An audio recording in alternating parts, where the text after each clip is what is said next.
आज हम पढ़ेंगे public choice theory. Public choice theory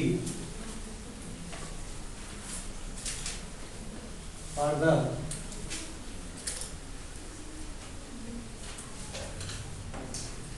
freedom of social goods।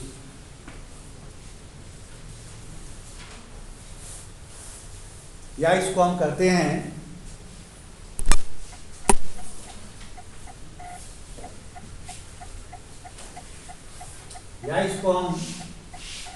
हैं डिटर्मिनेशन ऑफ सोशल गुड्स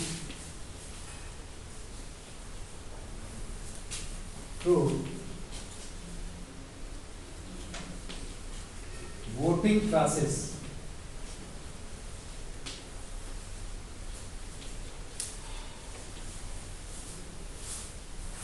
जो भी हम कहना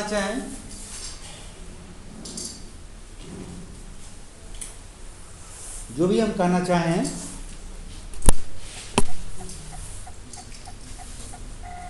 public choice theory for provision of social goods, या हम कहें इसको determination of social goods through voting process.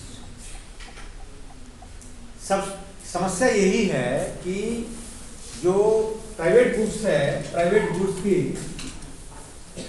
Demand है वो मार्केट में रिवील्ड हो जाती है, व्यक्त हो जाती है, और डिमांड जब रिवील्ड होती है तो उसके अनुसार उस निजी वस्तु के उत्पादन की मात्रा तय करती है। लेकिन सामाजिक वस्तु के संदर्भ में मांग बाजार तंत्र में व्यक्त नहीं हो पाई, यानी मार्केट मैकेनिज्म क्या होता है, फेल कर देता है। बाजार तंत्र सामाजिक वस्तुओं के मांग को व्यक्त कराने में असफल हो जाता है। इसलिए एक तरीका निकाला गया कि जो लोगों की चॉइस है, पब्लिक चॉइस, लोगों की जो चॉइस है, जो लोग चाहते हैं, लोग क्या चाहते हैं, किन वस्तुओं का उत्पादन चाहते हैं, कितनी मात्रा में चाहते हैं, और उनकी लागत का भुगतान कर के रूप में कितना देना चाहते हैं।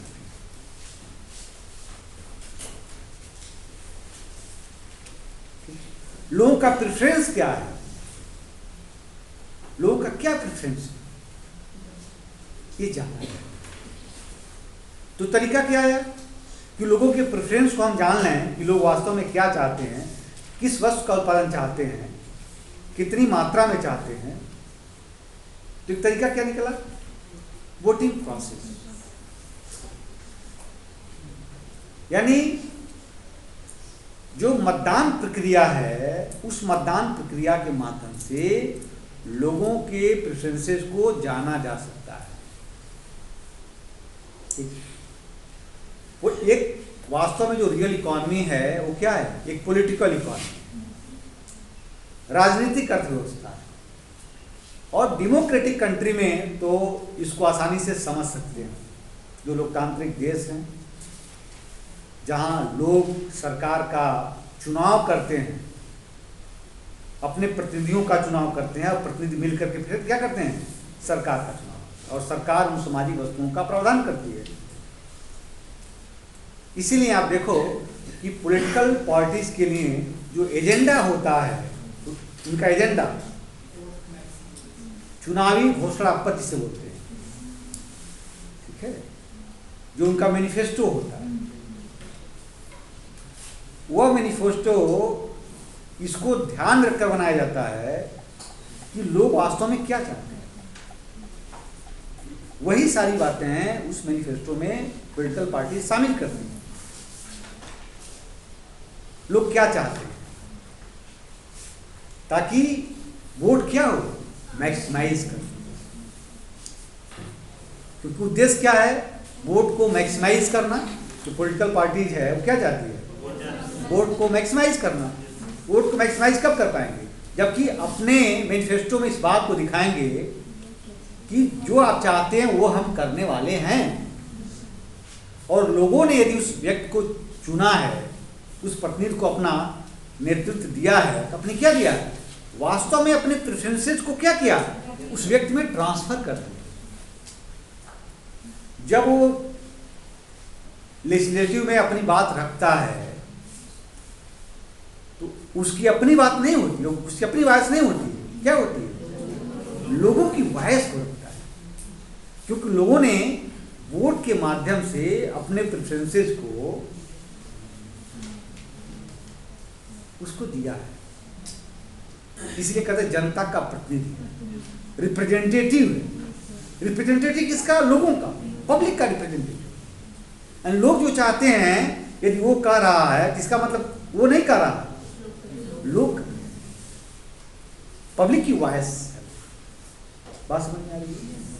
तो कोई व्यक्ति यदि मान लो यदि पॉलिटिकल पार्टी है और अपनी मैनिफेस्टो में बहुत सारे ऐसे मुद्दों को शामिल करती है, उस मुद्दे से लोग आकर्षित होकर के, और लगता है कि जो हमारे प्रेफरेंसेस हैं वो क्या कर रहे हैं, वो मैच कर रहे हैं, तो लोग क्या करते हैं, उसको वोट देते हैं। ठीक है, तो जो एक तय हुआ कि लोग क्या चाहते हैं, क्या हुआ, डिमांड रिवील्ड हो गया। कैसे, वोटिंग प्रोसेस के माध्यम से। यदि किसी प्रतिनिधि को किसी लोगों ने चुना है, इसका मतलब है कि लोगों की प्रेफरेंसेस जो हैं उसके अनुसार वो काम करना चाहता है। वो बार बार कहता भी है कि मैं ये करना चाहता हूँ। ठीक है, तो रिवील कराने का सामाजिक वस्तुओं के प्रावधान के लिए लोगों का जो प्रेफरेंस है वो व्यक्त हो जाए, लोग जो डिमांड करते हैं वो डिमांड रिवील्ड हो जाए, एक अच्छा तरीका है वोटिंग प्रोसेस। बातें समझ में आ गई क्यों करते हैं। अरे बात दूसरी है कि वहां पहुंचने के बाद वो नहीं करता, ये बात दूसरी, लेकिन उसका उद्देश्य वही। एक दूसरा साइड भी होता है कि लोग क्या इसको जज कर पाते हैं, नहीं कर पाते हैं कि जिसको हम वोट देने जा रहे हैं वो वास्तव में हमारे प्रेफरेंसेस को जो प्लेटफॉर्म है वहाँ रखेगा या नहीं रखेगा, ये बात दूसरी। लेकिन थ्योरेटिकली हम क्या मानकर चलते हैं कि लोगों के जो प्रेफरेंसेस हैं वो ट्रांसफर हो रहे हैं थ्रू वोटिंग प्रोसेस। बात समझ में आ रही है? अब कोई निर्णय, किसी मुद्दे पर एक निर्णय हो रहा है, कोई प्रोजेक्ट है, उस प्रोजेक्ट पर बहुत सारे जो प्रतिनिधि हैं वोटिंग करते हैं। कोई जरूरी नहीं है कि जो प्रोजेक्ट है, एक ऐसा भी हो सकता है कि जिस पर यदि वोटिंग कराई जाए, मतदान कराया जाए, उस पर सभी उसके फेवर में वोट करें, मत दें सभी उसके फेवर में। तो ऐसा कोई प्रस्ताव जिस पे जितने भी वोटर्स हैं वो सभी उसके फेवर में वोट कर रहे हैं, उसके पक्ष में ही मतदान कर रहे हैं, इसका मतलब क्या है, सभी उसको चाहते हैं। वह जो निर्णय होगा वो क्या होगा, सर्वसम्मत निर्णय होगा, सर्वसम्मत, यूनानिमस डिसीजन। क्या बोलते हैं इसको, unanimous decision. Unanimous decision, unanimous decision में होगा क्या कि जितने भी वोटर्स हैं निश्चित रूप से उस प्रोजेक्ट या परियोजना से, उस व्यवस्था से, जो नई व्यवस्था लागू की जानी है, उस व्यवस्था सभी क्या हो रहे हैं, सभी लाभान्वित हो रहे हैं, तभी यूनानिमस होगा, सभी लाभान्वित हो रहे हैं। ठीक है, यदि ए बी सी 3 वोटर्स हैं तो तीनों उसके फेवर में दे रहे हैं, इसका मतलब क्या हुआ कि जो उनको बेनिफिट मिलेगा वो उनके द्वारा जो टैक्स के रूप में उस वस्तु के उत्पादन के लागत के रूप में दी जाएगी, उस लागत से बेनिफिट क्या होगा, अधिक होगा। सबका कल्याण बढ़ रहा है, सभी का कल्याण बढ़े। तो यूनानिमस डिसीजन जब भी होता है वो डिसीजन कैसा होगा? वो पैरेटो ऑप्टिमल होगा, पैरेटो ऑप्टिमल, क्योंकि कोई ऐसा नहीं होगा जिसको लाभ न मिले, सबका वेलफेयर क्या होगा? बढ़ेगा। लेकिन जो व्यवस्था है, जो पॉलिटिकल इकोनॉमी है, क्या सभी निर्णय जो प्रावधान किए जाते हैं लोगों के लिए, जनता के लिए, जो सरकार व्यवस्था करती है, जो प्रावधान करती है, वो सभी निर्णय सर्वसम्मत से लिए जाते हैं? किससे लिए जाते हैं? Majority rule decision. क्या होता है? मेजॉरिटी रूल डिसीजन, बहुमत से लिए गए निर्णय होते हैं, सर्वसम्मत से नहीं। आज क्या बात करते हैं? वोटिंग हुआ, जिसके पक्ष में अधिक लोग हैं वो निर्णय हो गया। बात तो समझ में आ रही? Majority rule decision. हमने पहले क्या किया? यूनानिमस डिसीजन, वो सबके लिए अच्छा हो, सभी उसके फेवर में। लेकिन कोई ऐसा भी है, एक ऐसा प्रेफरेंस मिल सकता, ऑर्डर ऑफ प्रेफरेंस हमको मिल सकता है, जबकि सभी उसके फेवर में न हो, लेकिन उसका प्रावधान कब होगा? यदि मेजॉरिटी रूल डिसीजन है, बहुसंख्यक लोग उसके फेवर में हैं, उस व्यवस्था के फेवर में हैं, तो किया जाए। जो माइनॉरिटी में हैं, जो उसके अगेंस्ट हैं, वो क्या होंगे? क्या उनके लिए अच्छा होगा? नहीं होगा, नहीं होगा। वो तो नहीं चाहते, उनका प्रेफरेंस सही नहीं हो करने का, लेकिन निर्णय लिया गया, किस पर लिया गया? मेजॉरिटी रूल डिसीजन लिया गया, बहुमत के पर लिया गया। इस स्थिति में जब इस तरह का डिसीजन हो, मेजॉरिटी रूल डिसीजन हो, तो वह पैरेटो एफिशिएंट होगा? आवश्यक नहीं। पैरेटो एफिशिएंट होगा ये कोई आवश्यक नहीं। लेकिन यदि इंटरपर्सनल यूटिलिटी कंपैरिजन है और ये देख लिया जाए कि वास्तव में उस डिसीजन से, जो मेजॉरिटी रूल डिसीजन है, उस डिसीजन से जो सोसाइटी का वेलफेयर है वो बढ़ रहा है, किसी का घट भी रहा है। जैसे मान लो कोई ये व्यक्ति है, हम आपको न्यूमेरिकल एग्जाम्पल समझाएंगे, एक बैकग्राउंड अभी आपको दे रहे हैं। कोई ये व्यक्ति है जिससे उसका बेनिफिट, उससे बेनिफिट क्या मिला? 0 मिल रहा है, लेकिन उस पर टैक्स जो है उस पर लगाया जा रहा है 200 रुपये, तो वास्तव में क्या हुआ? उसका वेलफेयर कम हो जाएगा ना, बेनिफिट तो मिला 0 उसको उस व्यवस्था से, लेकिन टैक्स इंपोज किया गया और टैक्स से 200 रुपये लिया गया उससे, तो क्या करेगा? वो अगेंस्ट में हमेशा रहेगा उसको। लेकिन यदि इंटरपर्सनल यूटिलिटी कंपैरिजन संभव है, जिसमें हिक्स और कैल्डर की बात करते हैं, जो वेलफेयर इकोनॉमिक्स मैंने आपको बताया था, तो नेट सेंस में यदि सोसाइटी का वेलफेयर बढ़ रहा है, तो हिक्स कैल्डर के अनुसार क्या हो सकता है? एक इंप्रूवमेंट है। हिक्स कैल्डर के अनुसार क्या हो जाएगा?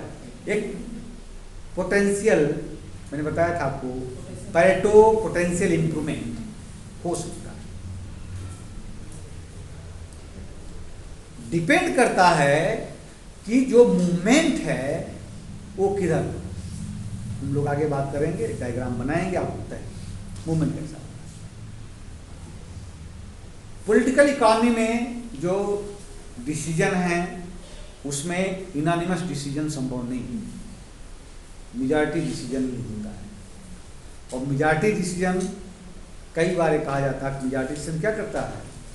जो माइनॉरिटी है उस पर एक तरह का अत्याचार करता है।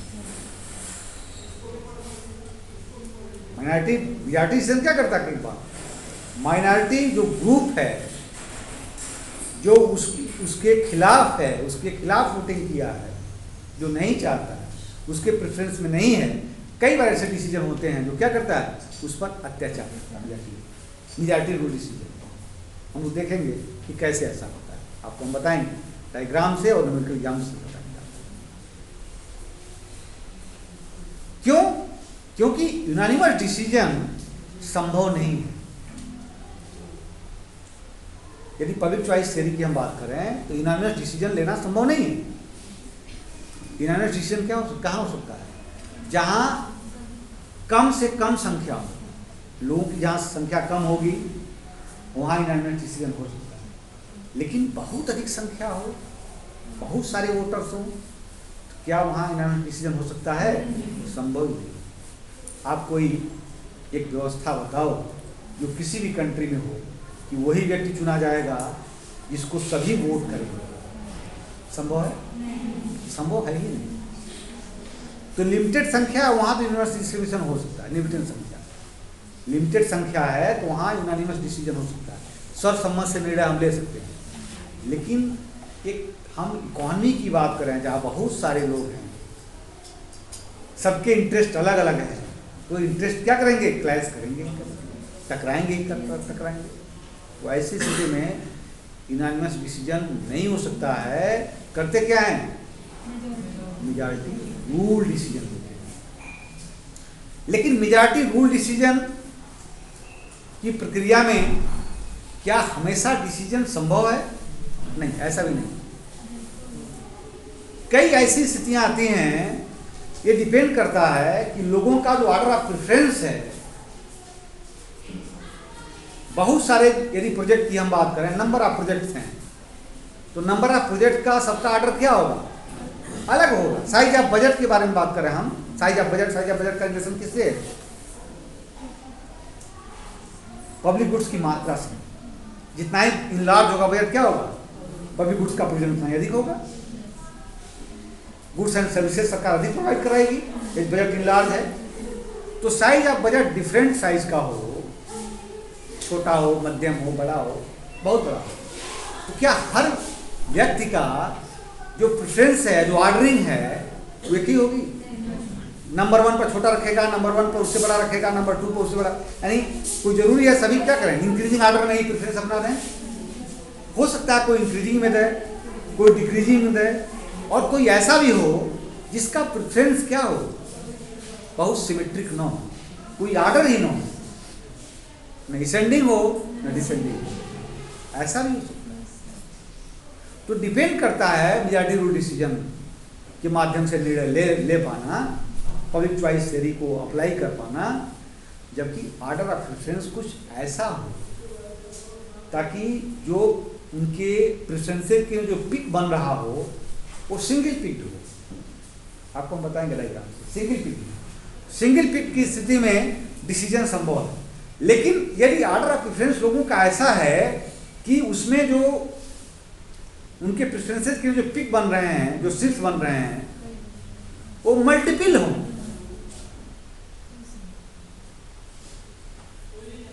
साइक्लिकल ऑर्डर में हो, साइक्लिकल चक्रीय क्रम में हो, तो ऐसी स्थिति में पब्लिक चॉइस थ्योरी से डिसीजन संभव नहीं है। डिमांड को हम रिबिल्ड नहीं करा सकते हैं। वोटिंग प्रोसेस के माध्यम से हम चाहें कि कोई एक पर निर्णय हो जाए, वो संभव नहीं। हम आपको बताएंगे कि जो वोट टैली सीट बनाएंगे आप, वोट टैली सीट कि किस केस में कौन विन कर रहा है, ये बताएंगे। कौन विन करेगा, कौन विन करेगा। तो जब मल्टीपल पिक्ड होते हैं प्रेफरेंसेस लोगों के, तो ऐसी स्थिति में मेजॉरिटी रूल से डिसीजन संभव नहीं है। वो साइक्लिकल प्रेफरेंस के रूप में होगा, और इसी को एक नाम दिया जाता है, वो नाम है एरो इम्पॉसिबिलिटी थ्योरम। यानी पब्लिक चॉइस थ्योरी भी फेल कर जाती है जब लोगों का प्रेफरेंस, ऑर्डर ऑफ प्रेफरेंस ऐसा हो कि मल्टीपल पिक्ड वाला तो नहीं ले सकते। ठीक है। एक नाम सुना होगा आपने, बावेन का रोल हम लोग पढ़ेंगे पब्लिक चॉइस थ्योरी में। बावेन का मॉडल है, पढ़ेंगे बावेन का। ब्लैक का नाम सुनेंगे, ब्लैक आगे भी हैं। बावेन और ब्लैक, इन दोनों का कंट्रीब्यूशन पब्लिक चॉइस थ्योरी में बहुत अधिक है। बावेन ने इस बात का जिक्र किया कि जो मीडियन वोटर्स होते हैं, सबसे अधिक गेन उन्हीं को होता है, जो मीडियन वोटर्स होते हैं। जब ऑर्डर ऑफ प्रेफरेंस देखेंगे, उस ऑर्डर ऑफ प्रेफरेंस में जो मीडियन वोटर्स होता है वो सबसे अधिक गेन करता है। ठीक है। बावेन ने वही सिंगल पिक, मल्टीपल पिक के आधार पर चॉइस को, पब्लिक चॉइस थ्योरी को एक्सप्लेन किया किस तरह से पब्लिक चॉइस थ्योरी, जो पब्लिक चॉइस थ्योरी है वो बहुत इंटरेस्टिंग है, पॉलिटिकल इकोनॉमी में अप्लाई भी होती है, उसी का प्रयोग किया जाता है। और वोटिंग के माध्यम से कैसे लोगों के डिमांड को हम प्राइवेट गुड्स की तरह सोशल गुड्स के लिए भी रिवेट करा लें, बहुत शानदार है। इसको हम लोग पढ़ेंगे डिटेल, और कई सारे न्यूमेरिकल एग्जाम्पल्स हैं और डायग्राम्स हैं जिनको हम आसानी से समझेंगे। और जो भी हम प्रेफरेंसेज लेंगे, हम बुक का कोई प्रेफरेंस नहीं लेंगे, आपका प्रेफरेंस लेंगे और उसके आधार पर देखेंगे कि वो डिसीजन मेजॉरिटी रूल से पब्लिक चॉइस थ्योरी अप्लाई करेंगे और देखेंगे कि वो डिसीजन हो पाएगा या नहीं।